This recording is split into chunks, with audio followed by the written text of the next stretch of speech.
वंदना, आप सबका UPSC time में स्वागत करती हूँ। आज की वीडियो में हम एनसीईआरटी हिस्ट्री क्लास 12th का चैप्टर 3 जो कि हम प्रीवियस वीडियो में फर्स्ट लेक्चर देख चुके हैं, उसका सेकंड लेक्चर करने वाले हैं। The chapter name is kinship, caste and the class. Now let's start the chapter. In the previous videos we have covered some slides of this lecture, and we will continue this slide further. A strategy developed by the Brahmins to enforce the Varna system. The Brahman developed three strategies to enforce the Varna system.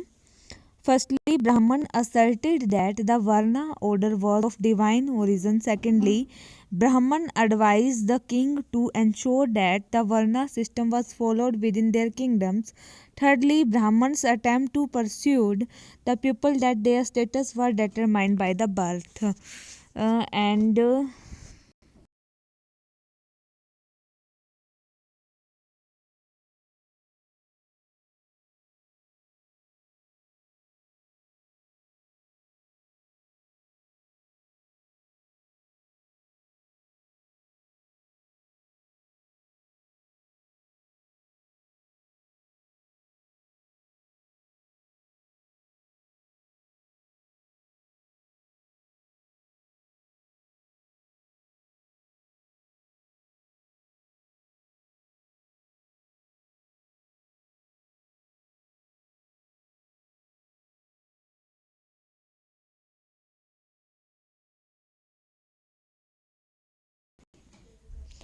Indian kings of non-Kshatriya origin. According to the Kshatriya, only Kshatriya were supposed to be the king. But it is observed that any person who is able to muster support and resources and needed not to depend on a theory of the birth. For example, there are different opinions regarding the origin of the Mauryas. Later, Buddhist texts suggest that they were the Kshatriya, while the Brahmanical text describe them as a ruler of low origin. The immediate successor of the Mauryan were Sangas and the Kanvas, who were the Brahman. The Satavahana king Gautamiputra Satakarni claimed to be the Brahman and the destroyer of the Kshatriya's pride. Indian king of the non-Kshatriya origin, he also claimed to have ensured that there was no intermarriage amongst member of the four Varna, but he himself entered into the marriage alliance with the king of the Rudra Daman Saka ruler. From this example, we can assume that integration within the framework caste was often a complicated process. The Satvahans claimed to be the Brahman, whereas according to the Brahmansa, king ought to have been a Kshatriya. They claimed to uphold the fourfold Varna order, but they entered into the marriage alliance with the people of the other caste. Besides, Brahmanical text proscribed exogamy, but the Satvahansa prescribed endogamy. Mliches, the Shaka and the Kushan ruler who came from the Central Asia were regarded as the barbarians or outsider and known as the Mlicheres. Some powerful Mlicheres were familiar with the Sanskrit tradition. Jati's information from the Mandasore inscription. The social categories are referred to as a jati, like Varna. Jati was also based on a birth. The Varna were fixed at the fort, but there was no restriction on the number of jati. In fact, whereas Brahmanical authority encountered new group that did not fit into the fourfold of the Varna system, they classified as a jatis. For instance, people living in the forest, such as Nishadas, were classified as a jatis. Jatis which shared a common occupation of profession were sometimes organized into the shrines or the guilds. The stone of inscription found in the Mandasar, Madhya Pradesh, provide information about the social process and nature of the guilds. It records the history of a guild of the silk weaver who originally lived in Latad, the Gujarat, and shifted to the Mandasur along with their kingfolk children. The membership of the guild was based on a shared craft specialization. Some members adopted different occupation. The inscription inform as that apart from the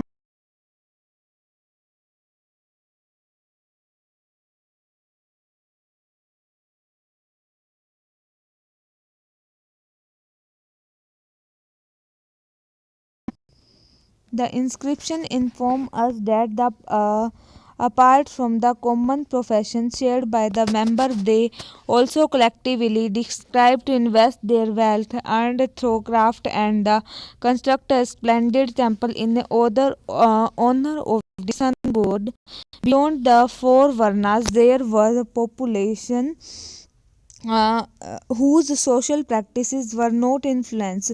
Brahmanical ideas such as Nishahadas, nomadic, posterior, etc., was sharing of the ideas and belief between these people, untouchable and duties prescribed for them in a Manusmriti and a Shastra. The Brahman considered some special categories as untouchable. They were primarily connected with the performance of the ritual, which they consider as a pure, so they avoided taking food from the untouchable. Some activities were regarded as a pulling.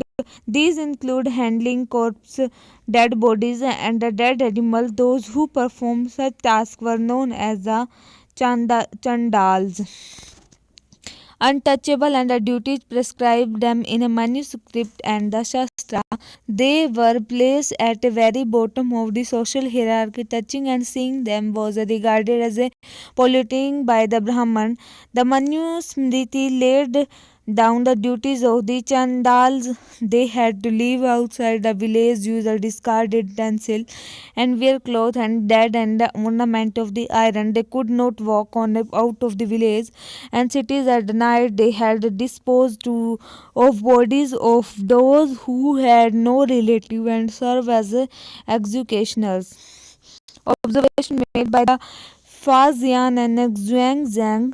Faxian come to India in the 15th century. Common era wrote that the untouchable sounded clappers when they entered the street so that the people could avoid the sight. Xuanzang, who came in the 7th century Common Era, observed that the execution and the scavenger they were forced to live outside the city. There were instances of Chandals who were not accepting the life of the degradation prescribed in Shastras. Beyond birth, resources, and the status, the social position of the different sections were often shaped by their access to economical resource. The criteria on which property is granted is as follow on the basis of gender and on the basis of the varna. In this slide, the gender access to the property, the access of the resources sharpen the social differences between the man and woman. According to Manusmriti, the women were not eligible to claim share in a parental property. The parental property was divided among a son after the death of the parent, with a special share for the eldest. However, the women could retain the gift they receive on the occasion of their marriage, the stridhana. This could be inherited by her children without the husband having any claim to it. According to Manusmriti, women were not supposed to hold family property and their own valuable without their husband's permission. Both epigraphic and textual evidences suggest that while upper class women may have had access to resources and cattle and money, were generally controlled by the man. Varna and access the property. According to the Brahmanical text, the only occupation prescribed for the Shudra was servitude, and while a variety of occupations were assigned to the first three Varnas, the wealthiest people would have being Brahman and Kshatriya, Buddhism recognized that division of society is prevalent in a society but did not regard these as natural or inflexible. They also reject the idea of the claim for the highest sutras and the basis of the birth. We stop this chapter at here. In the next live, we will cover the next video. Hope like this video. Please hit the like button, and if you new in this channel, then please subscribe the channel and press the bell icon so that the notification of the upcoming video come to you time. And never forget to share this channel and this video to your friends so that they can came across these slides. And thanks for watching the video, and keep on supporting. Thank you.